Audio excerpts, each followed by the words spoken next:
Hello, welcome to RevelatorAlf. Hope you're all well. So, this new format, which I'm working with now, part podcast, part blog, part bringing you news.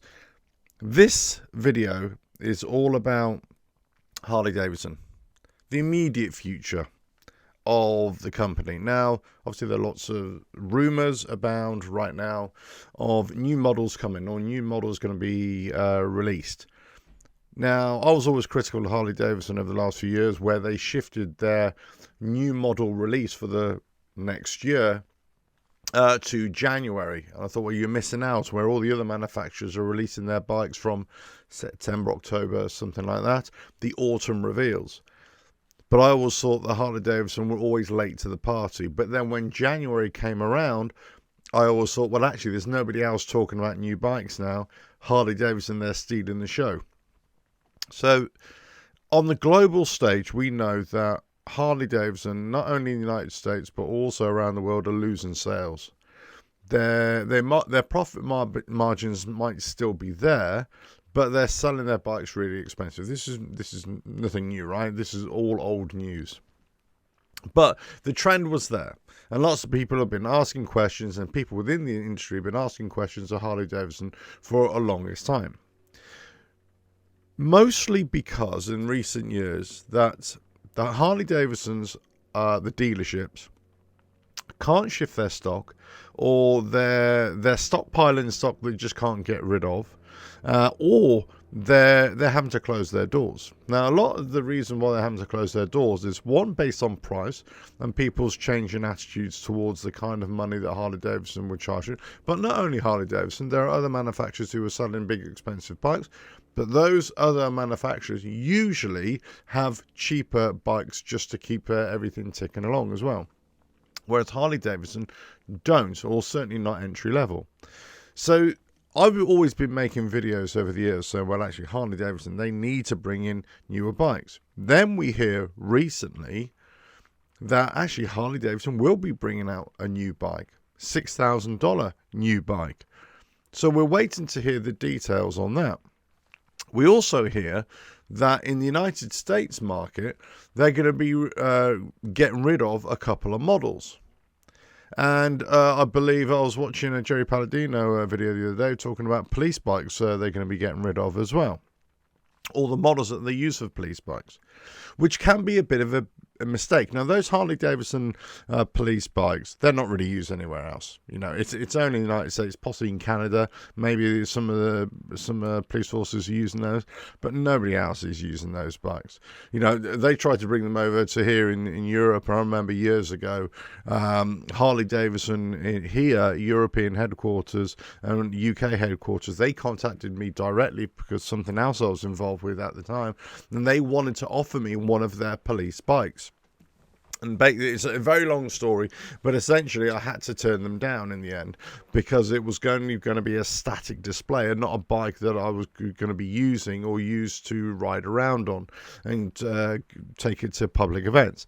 But the point is that motorcycle did not favour or did not gain any favour over here in the UK, all around Europe, because all the police riders just didn't think it was very good. Too heavy, too slow, not nimble enough. Certainly for the roads that we use them on. And a lot of, especially over here in the UK, the BMW RT still reigns supreme. Before that, I think the Pan America was used quite a lot. Not the Pan America, sorry, Pan-European. Honda Pan-European was used quite a lot. Around Europe, well, you've got all sorts of bikes, you know, BMW, you've got Moto Guzzi's, you've got Prius being used, you know. Any of the manufacturers got really good police bikes as well. So, yeah, in the United States, they're going to be getting rid of a few bikes. So that's kind of brought you up to speed of what's going on. But there's still strong rumours of what Harley Davidson are going to be bringing out or letting us know what they're going to be bringing out for 2026. And they're going to be releasing those in the next few weeks, next couple of weeks, whatever it is. Now, we assume so. We assume that they've actually drawn back from this January Relieve launch party that they would always have over the last, 4 or 5 years. And maybe this is their new strategy. Maybe this is a strategy that they're going to go for. To, you know, bring everything in line with all the other manufacturers and let us know in advance what you can expect for next year, or what you can buy for next year. I always say I think this is the right way to do. This is kind of whetting the appetite for the next year. Now, what kind of bikes are they going to bring out? Well, are they only going to bring out this $6,000 Harley Davidson? This is going to be a low-powered, single-cylinder, 250, 350 cc. What they're naming it after the Aramaki Harley Davidson bikes years ago, the Sprint, I think that's what we're going to call it. Many people, myself included, saying there's not going to be much difference here between the X350, the X500, the X440 in India and China, respectively. It's going to be that kind of bike, right? My question here is, with this bike that Harley Davidson are proposing, whatever the details are, we still don't know, right? Is, well, how will it favour with the competition or any other competition out there? I was just reading a report the other day. BSA are going to be selling very cheap bikes here in the UK for about £3,000 or £4,000, and similar kind of thing, 250, 350 cc bikes. I forgot the exact details of that, so go check that out. So the couple of models they're going to be bringing out for very soon, right now. So you kind of wonder, well, actually, if you're coming in with a $6,000 bike, when there are lots of other manufacturers who can undercut you quite significantly on price, but also deliver a very similar kind of motorcycle, then you kind of wonder, well, who's this bike going to be aimed at? Is it going to be aimed at Harley Davidson lovers, let's say? Well, potentially. Let's say if I'm a Harley Davidson owner, which I am right now, and they come out with a $6,000, cheap little runaround bike, as a Harley Davidson rider, a Harley Davidson fan, I think, well, yeah, that'd be quite cool. So I might be one of those people who might buy it as a second bike, to tow behind my camper, that kind of thing. But then I would kind of think, well, actually, if I'm just looking for a cheap bike, a little second bike to have a bit of fun on, I'll probably just go and get a really cheap bike. I don't really need a Harley Davidson, right? So there's going to be those kinds of people, those who would want that bike because they're a Harley Davidson fan, and those who just look at the price. Then you got to look at, let's say, the biggest market where Harley Davidson are going to release the $6,000 bike, the United States. How many people within the United States, in terms of numbers, big sales numbers, are going to be buying this $6,000 bike when there are also alternatives on the market? So the answer is I just don't know, because it really depends. So usually these other motorcycle manufacturers, they're foreign motorcycle manufacturers to the United States. They're going to be importing those in. It depends what the import tariffs are going to be at the time. It depends what the price point of those cheap motorcycles, as we see them here in the UK, what they're going to be like in the United States. If they're comparable prices, if they end up being $5,500 to $6,500, these other bikes, then actually the Harley Davidson is very competitively priced. But if they're coming in at $3,500, $4,000, let's say, to you on the road, you go into a dealership and you can buy it, or you can probably even just buy them online, that kind of thing, and say, right, I'll have that one, and it's delivered to your door for $3,000 or $4,000. Guess what? The Harley Davidson doesn't become a good buy anymore. Now, let's just say we're looking at these kinds of bikes, and regardless of what this bike is or any other new bikes that are coming in, it's going to be exactly the same argument.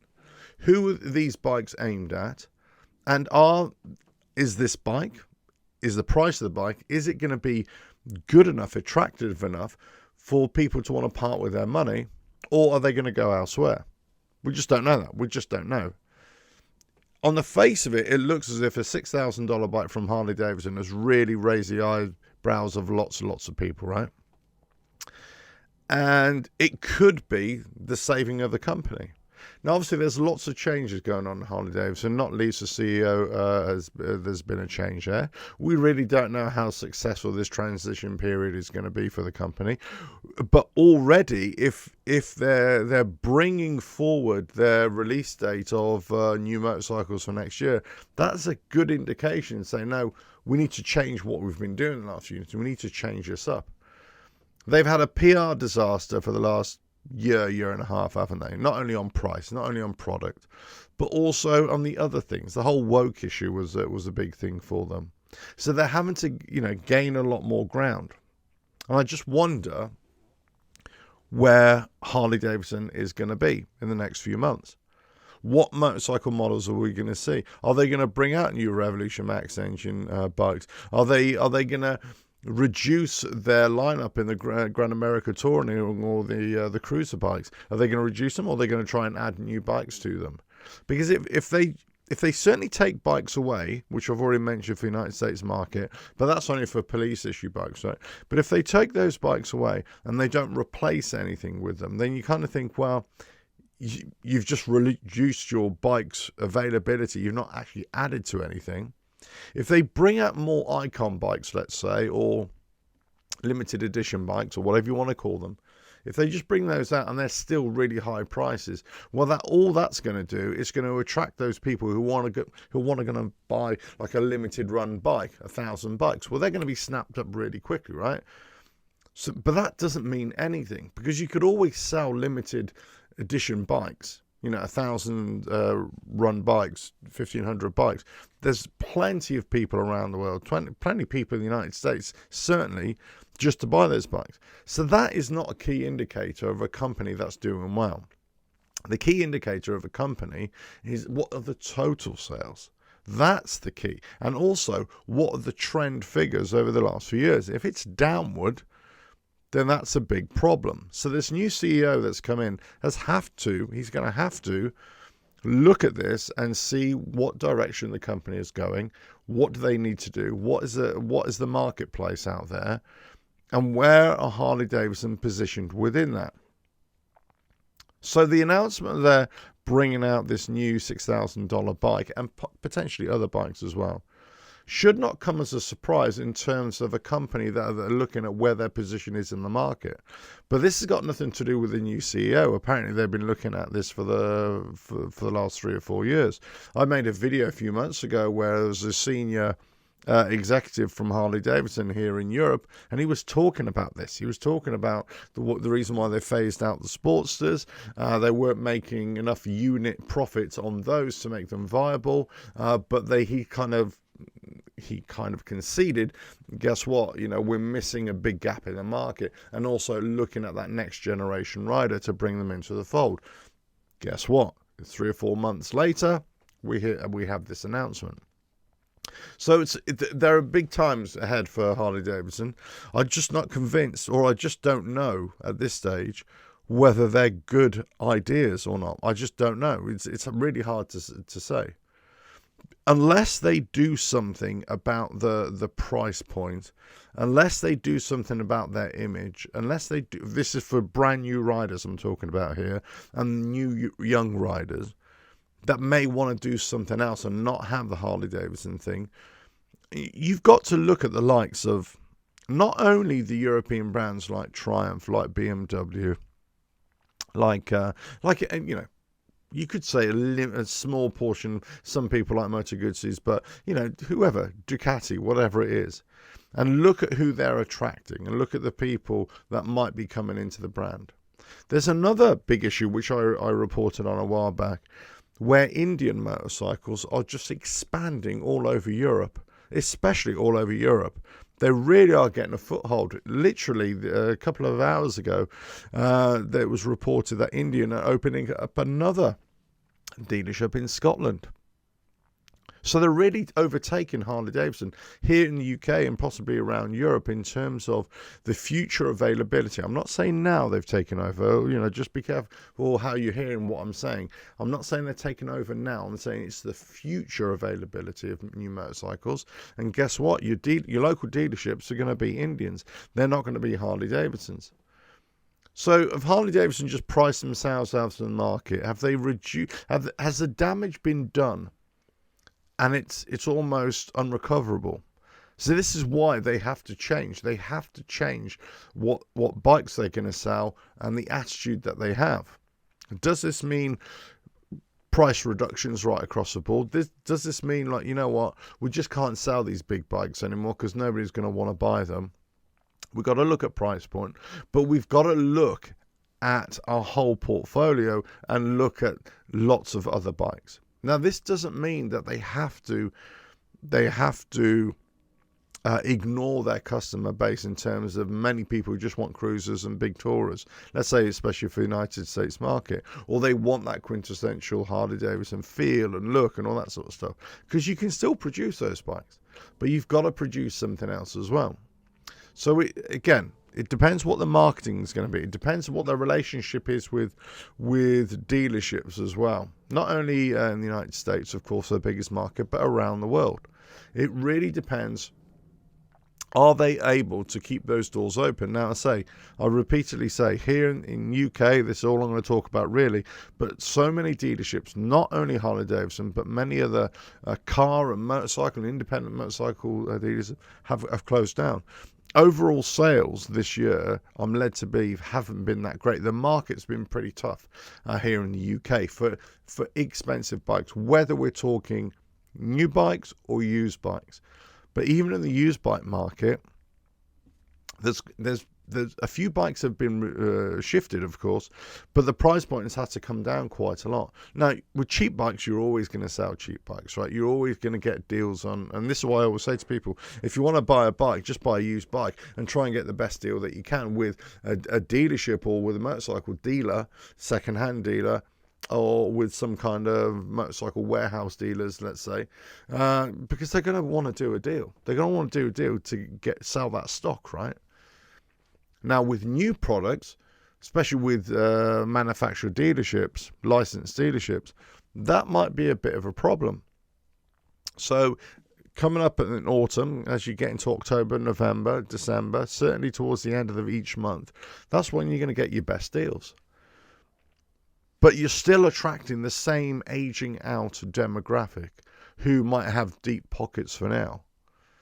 So if you want to keep those people on board, if you want to attract new people into that kind of income bracket, into there, you're going to have to do something to sweeten the pot. Otherwise, the sales will just keep on going down. Because let's face it, if I'm not a Harley Davidson fan, in terms of I'm, it's not Harley Davidson or that's it or nothing else, right? If I'm not one of these people, then I'm just looking for a great deal on any kind of motorcycle that I might be attracted to, that might kind of suit my riding style. Then Harley Davidson might be just one of 10 brands or 10 bikes that I think, yeah, I could see myself riding that. So that's what Harley Davidson have to do. They have to look at those kinds of people who, yes, the Harley Davidson fans who it's Harley Davidson and nothing else, you want to do something to keep those people on board, right? Sweeten the pot a little bit. Do something for those customers, those loyal customers that actually wants to keep on coming back. And it's not only about price, it's about experience. It's about customer interface. It's about products and accessories and all that kind of stuff. Dealership discounts. Now, I'm not saying that, the whole hog thing and the whole hog discount was a bad idea. Of course it was. It was a great idea.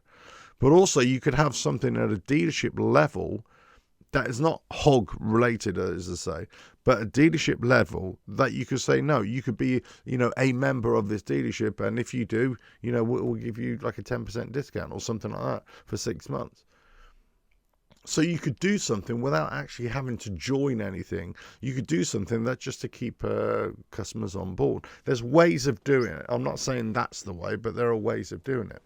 So the people who want to buy your product, give them something more. The people who could easily drift between manufacturers, those are the ones that are probably your next market in the aging bracket that are looking for a deal. And I'm not sure Harley Davidson are positioned to provide motorcycles in that middle-aged bracket, which I find myself in now, that could easily go from one brand to another because I'm looking for the best deal that's going to give me a similar kind of riding experience. Now, I'll give you an example. Harley Davidson, love Harley Davidson, but I could easily go to BMW and buy an RT. As a touring motorcycle. I could go to Honda. I could go to Kawasaki. I could go to, who do sports tourers, let's say. So I could go to other manufacturers that give me that kind of motorcycle It's not the same, but it'll be a different motorcycle. And I think, hey, or I could go to a used bike market and get an older motorcycle, and I'll be perfectly happy with that. So they need to attract me as a new customer. Now, they also need to attract those brand new riders, those young riders coming into the brand. And a $6,000 motorcycle in the United States, or over here, if they sold it over here, it would probably be about £5,000-6,000, €6,000. Well, there are much cheaper motorcycles on the market. Even just putting aside the Chinese brands, that their motorcycles are getting really, really good now. The brands like Triumph, like BSA, Indian backed as well. Indian brands, Royal Enfield, for example, producing great motorcycles, right? Because it's not all about power, and it's not all about, torque, and it's not all about, motorcycling means so many different things to different people, right? But what they do come in on is on price and affordability and value for money. And they produce motorcycles that have certain style that which people, aspire to, or that appeals to them as well. So if that's your competition, then new people or new riders or young riders may think, Harley Davidson, yeah, but this offers me so much more, or it's just a much better deal. And it could come down to something as simple as very competitive on prices, very competitive on the look, the style, the feel of a bike, the way it rides. But it could come down to something simple as Harley Davidson only giving you a 2-year warranty, Royal Enfield giving you a 3-year or a 4-year or a 5-year warranty. Harley Davidson dealerships have closing down, so I'm going to have to travel 100 miles.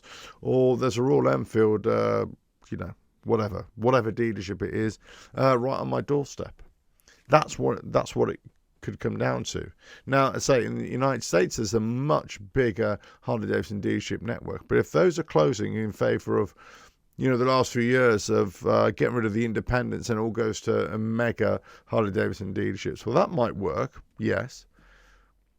But again, how enthusiastic are these dealers going to be about selling these really cheap bikes where their profit margins might not be anything at all? Because Harley Davidson have got to look at enticing or bringing in the next generation. Okay, that's what they've got to focus on, their customer base. But it's almost like it's an investment without much of a return right now. Dealerships have also got to buy into that as well. That's going to be a tall order for them.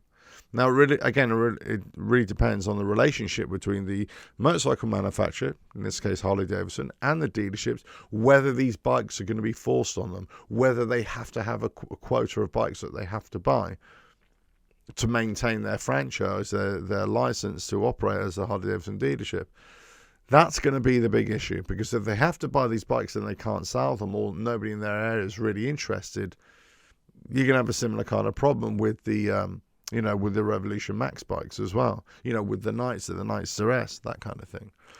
Then, as a previous video, I talked about this. I said, well, where are these bikes going to be made? Are they going to be American made? Or is it just going to be American assembled initially, or are they going to end up going over to Thailand again? Then you're going to have the whole American bike, non-American bike again. And it's going to be this whole further again that's really going to, ramp up with Harley Davidson. I'm not sure. I welcome change for Harley Davidson. I think they've been stagnated too long. I think they've been resting on their laurels too long, and I think they just haven't moved with the times. I've never said that they have to abandon what they've done and what they've done really well, but they have to make changes. Now, this could be a good thing for Harley Davidson. This could be a great thing for the motorcycle manufacturers as a whole. In terms of expensive bikes, those numbers right across the board, not just Harley Davidson, are reducing, but other manufacturers have countered that with producing cheap bikes. And cheap bikes, actually, or inexpensive bikes, not cheap as in quality, but inexpensive, but good little bikes, they're great. Sales have done pretty well. And if you've got an inexpensive used bike that has a larger capacity, yeah, those sales have done pretty well. But it's, you know, it comes down to value. It comes down to changing trends. And if a manufacturer can move with those trends, or manufacturer can supply product that is going to attract new customers, they're the ones that are going to do well and continue to do well. And those manufacturers that don't, those are the ones that they're gonna struggle. Let's see what happens. I'm really interested to see what happens with Harley Davidson within the next few weeks. What products they actually bring out, what bikes they get rid of, what price point, and what their attitude is in terms of, you know, what their vision is for the next few years in terms of what they want to do for customers, what they want to do to bring new customers in or exist and hold on to existing customers. Because that's always going to be their biggest challenge, especially for Harley Davidson, especially in this current climate, economic climate. Let us know your thoughts in the comments below. If you like what I do here, keep on watching, and I'll catch you again on another video, another podcast coming very soon. Bye now.